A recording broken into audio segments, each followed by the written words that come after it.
All right, I'm sitting here with Dr. Marvin Dunn, professor, historian, author.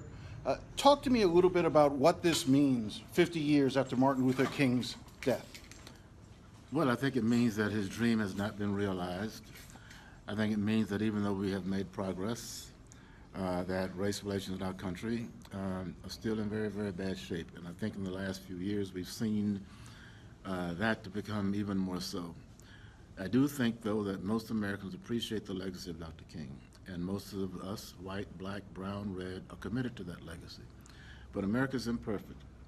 It's the best country in the world, but we still have our flaws. And a deep one is race relations. And in my view, if Dr. King were here today, his message would be, stop the foolishness, come together. There's a bigger picture than our individual agendas. Let's move forward together as a nation peaceably.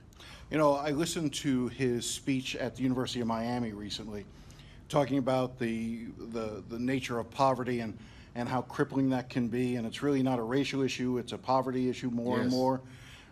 Miami remains 50 years later still one of the poorest cities in the United States, if not the poorest. Yes, a part of that, of course, is the fact we've had so many people come to our country, and come to Miami in particular, who have been poor, who have brought with them the burdens of poverty. And we may not have had as much of a burden as we now have as a community, given our geographic location.